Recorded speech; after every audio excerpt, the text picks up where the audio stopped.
Dari gua aja dari Tiongkok biar tambah dekat. Ah, biar apa? Kenapa ngomong no jangan kayak orang Jawa no? Tamping jalan lo. Bang, siapa dong? Dia belum merokok. Ayo coba. Lena jangan nangis. Enggak. Gua minta ini apa? Biar tambah dekat, dapat rezeki emas apa yang Baik. berkah gitu. Tenangan jiwa deh ya. Jadi enggak ada ini. Enggak ada misi, enggak ada.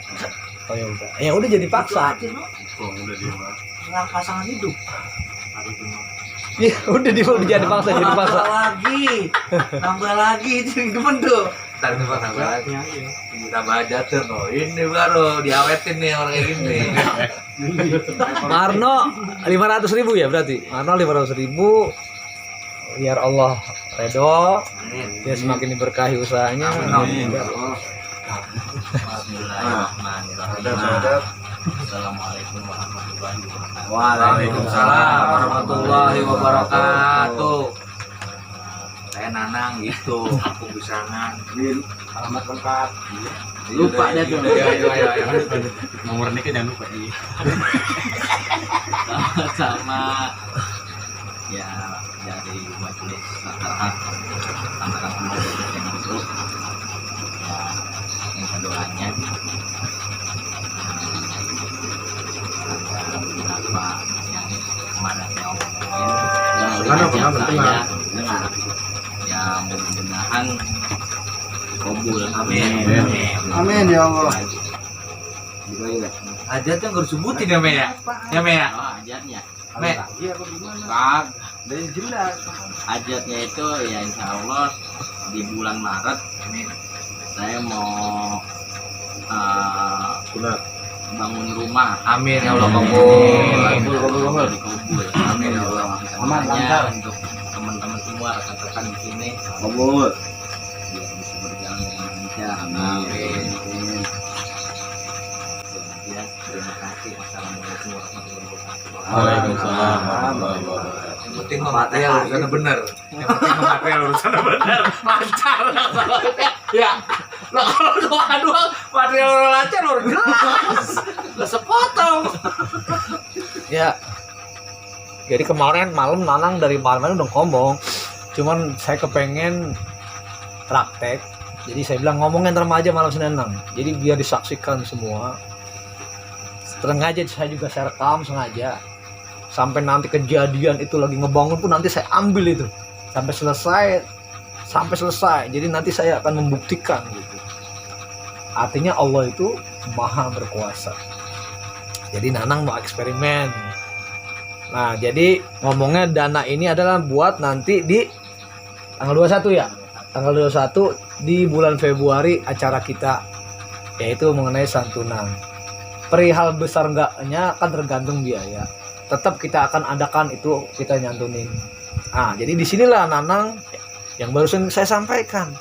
Dia mau bereksperimen, mau praktek keimanannya. Karena ada ayat-ayat yang menjelaskan di situ semua. Dia mau berbuat baik nih. Pertama sama Majelis Satarhak, yang mobil khusus mau berbuat baik sama yatim piatu. Nah, dari unsur jalannya udah nggak salah. Udah sesuai dengan aturan Allah Subhanahu wa taala. Makanya tinggal penguatan prasangka baik kepada Allah Subhanahu wa taala. Nah, begitu.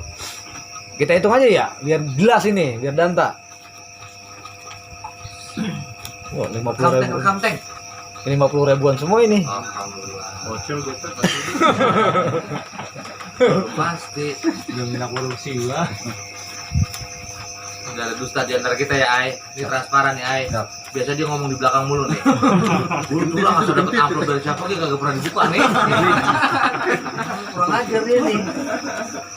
Ngomong dia doang itu lah.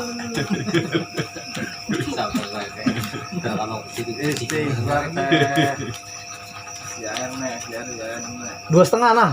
Ya. 2.500.000. Alhamdulillah. Akbar kita berarti, Ai. Akbar. Ya kan, ambil, Ai. Dana yang ada berapa?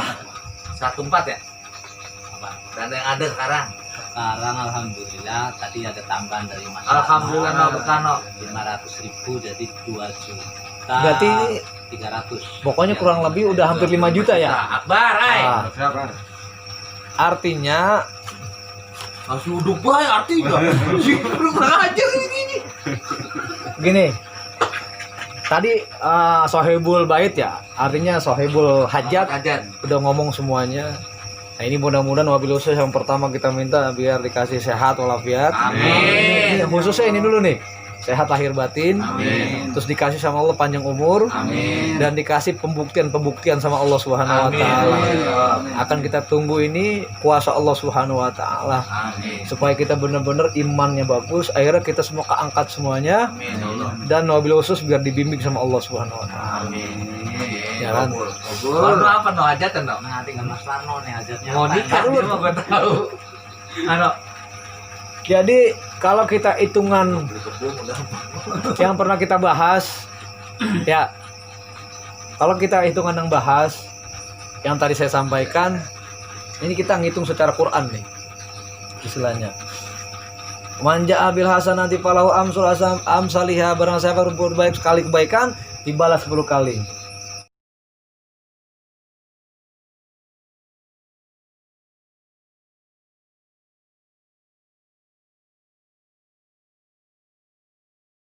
Satu ayat pertama 2,5 juta dikali 10 25 juta.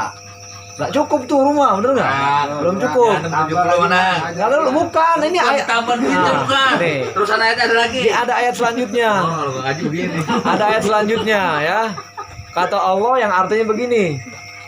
Dan yang bersedekah itu ibarat 7 butir.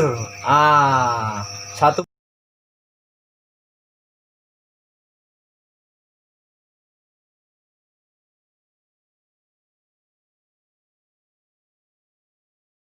makanya saya bilang jangan ragu kalau Allah tuh ada. Jangan ragu Allah itu berkuasa.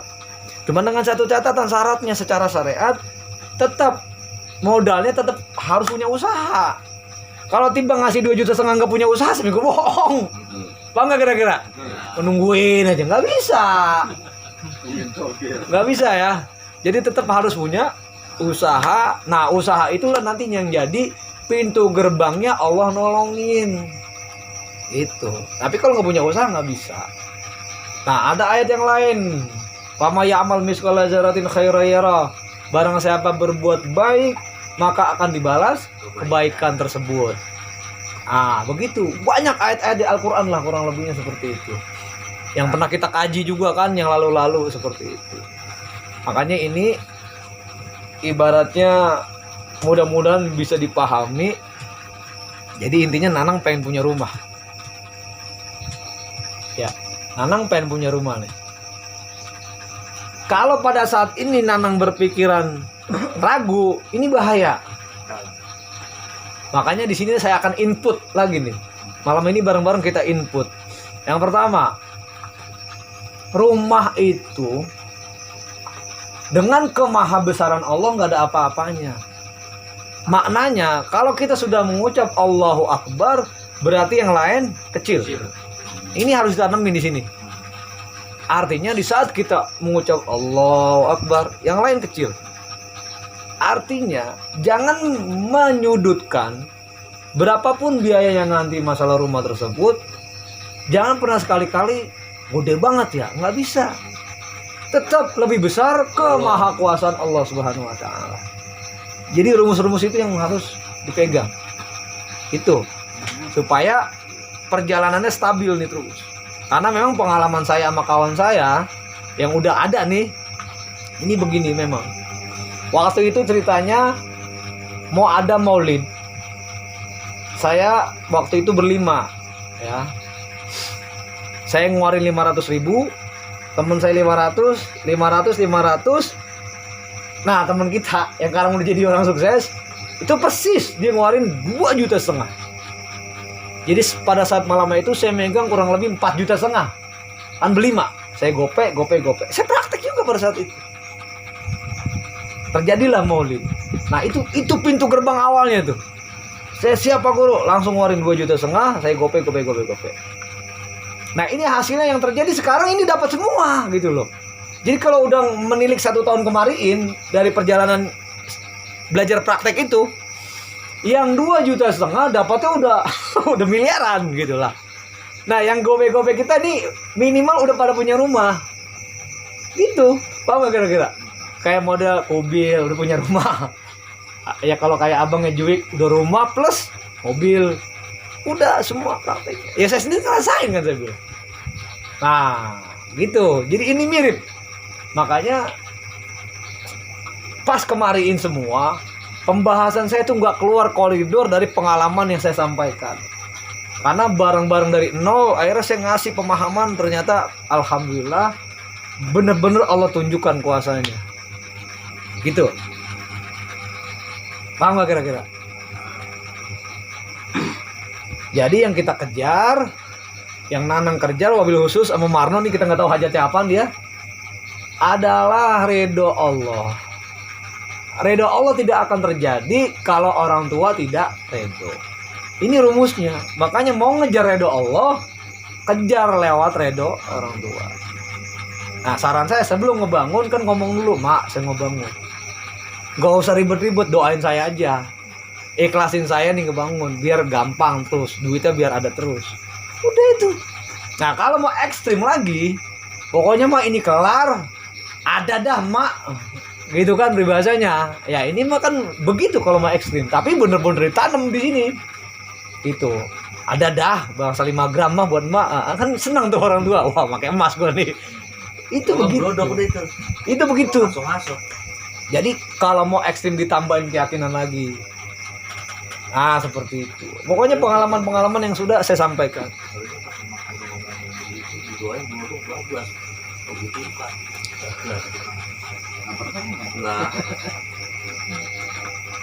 Jadi istilahnya yang saya sampaikan udah apa adanya, nggak ada amalan-amalan lain. Intinya amalan itu adalah keimanan, kepercayaan kita sama Allah, praktek, dah. Gitu. Ya, ini pun nanti akan kita gunakan tanggal 21 Februari. Allah punya kuasa. Kita nggak tahu nih pribadi masing-masing ntar perjalanannya. Wallahu alam. Artinya tetap jangan sampai meninggalkan keimanan yang penting gitu. Bisa jadi nanti sebelum acara 21 dia udah dar gitu. Makanya tadi ngomongnya di bulan Maret. Allah alam kalau sana udah punya dana sebelum bulan Maret ya bangun aja udah. Udah geber nggak pakai kendor lagi udah. Paham nggak maksudnya? Ya kan sebelum bulan Maret hantem aja udah langsung. Gitu. Jadi jangan nunggu bulan Maret. Karena kalau udah bicara pertolongan Allah itu udah nggak bisa ngomong. Saya sendiri nih sampai sekarang bingung apa? Kok bisa ya? Gitu kan. Nah baru sadar inilah yang tadi saya bilang, kalau udah begini ya artinya udah praktek, udah bukti, udah susah ini mau digoyang kemana juga udah susah gitu. Tadi juga pas ngomong sama orang tua begitu Guru. Minta doanya, ya udah doain terus. Nah paling di bulan Maret mah pas saya praktek balik kata bapak lu makanya doain aja. Saya mintanya bulan Maret, ya kalau memang mau doain, insya Allah itu kabul lah ya. Bulan Februari. Ya, yang Januari. Ya. Februari. Ya. Februari. Yang penting yang tadi saya sampaikan, tetap bertahan dalam koridor kebaikan yang tadi tuh yang saya sampaikan. Jangan bikin salah, walaupun ini ujiannya berat nih. Pokoknya berusaha untuk ngeplongin tuh. Artinya jangan ada jahat di sini, jangan ada dengki, jangan ada iri, lepas itu. Terus aja, artinya terus dalam koridor sesuai aturan Allah. Jadi bahasa begini, kalau dijelek-jelekin sama orang udah jangan dengerin. Itu kan emang udah pancingan yang bikin gagal gitu. Bang lu bini gampangnya gini lah. Kalau emang ada tetangga yang bawa gini omongan, kita mau bangun rumah, udah itu mantepin. Itu hal kecil lah. Ini kita mau nyampe ke sini nih biar gede. Udah antepin gitu. Kalau saya nyaranin gitu. Sama kalau kayak keluhan, Pak Guru ini saya gimana? Udah lo antepin. Kita urusan gede nih ratusan juta. Saya bilang, oh iya urus lagi. Makanya saya mau pesan. Itulah gunanya kita kumpul, bertanya lah. saling diskusi gitu kan. Itu karena hal-hal sepele timbang layanin fitnah. Itu mah nggak ada apa-apanya. Cuman kenyang, cuman puas di hati. Tapi nggak jadi ntar di rumah. Ngapain? Udah aja tinggalin itu semua.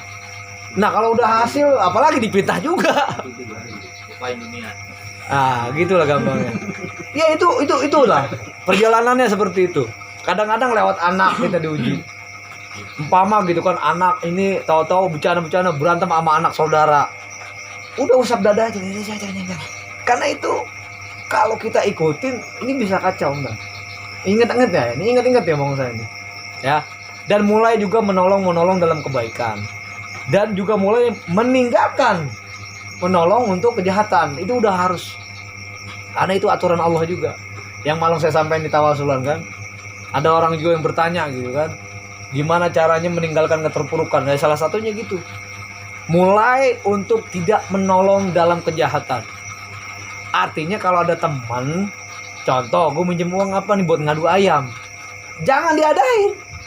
Kalau diadain itu menolong dalam kejahatan. Itu enggak haram apa? Justru kita kalau nolongin haram.